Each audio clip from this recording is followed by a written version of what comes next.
Some sequences in this video have been shortened or speeded up for ease of viewing. During parts of the video, barriers have been opened or removed to facilitate filming.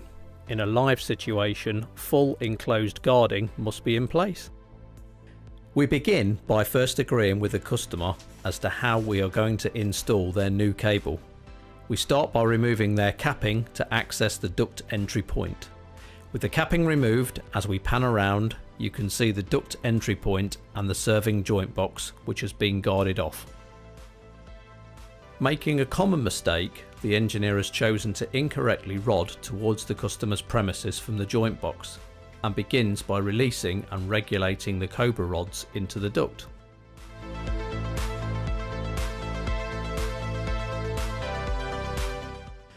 We've speeded this section up, and after hitting a few minor obstructions, the engineer pushes in around 30 metres of Cobra rod, which should be more than enough to reach his customer just a short distance away. You can see here though, his rods have reached a joint box further down the street and not the customer's house. Oh dear. The engineer looks confused and cannot understand why his rods didn't reach the customer. Here we have shown using draw rope and swept tees on the pavement how the customer is served.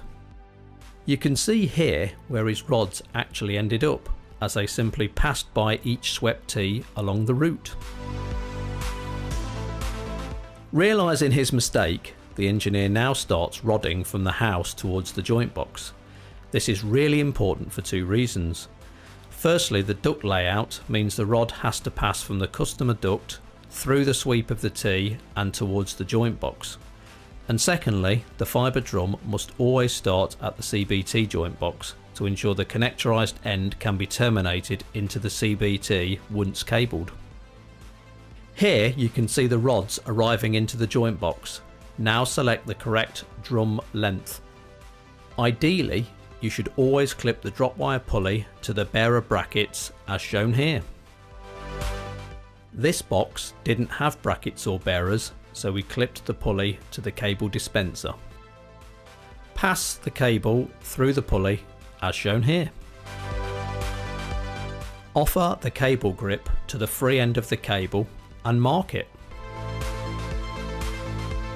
Now wrap the tape cabling adhesive around the cable so it covers slightly more than the length of the cable grip and smooth off.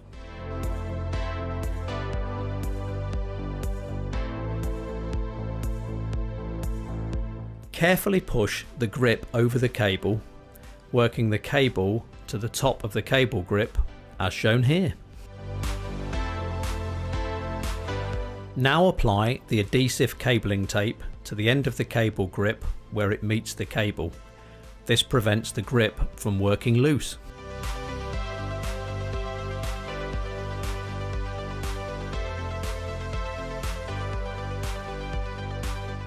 Using a short 1 metre length of draw rope, pass one end through the loop of the cable grip. By twisting the draw rope allows a hole to appear in which the free end of the rope can be passed. Complete this in and out action 4 times over a 50 cm length. This is called a splice tuck. Once complete, tape up the free end as shown and also the end where the draw rope meets the cable grip. This should make the connection a little smoother.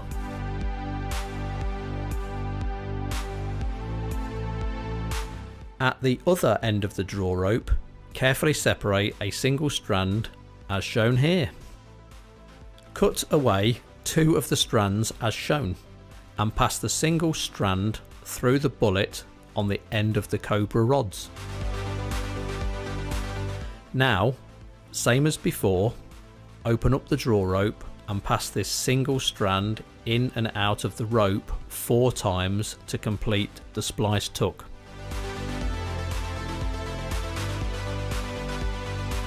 Using insulation tape, carefully tape up the rod end and the free end of the draw rope as before. Here's what the whole joint should look like. Now carefully feed this into the joint box. Return to the customer's duct entry point and pull back the Cobra rods until you have all of the cable at the customer end.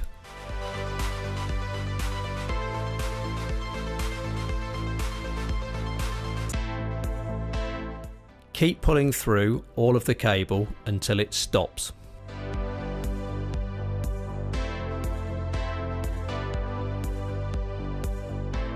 Here you can see the last few meters of cable being pulled off the drum.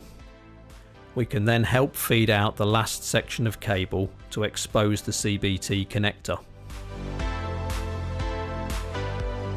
Finish by replacing the customer's duct bung, capping, and run the fibre cable into its correct position.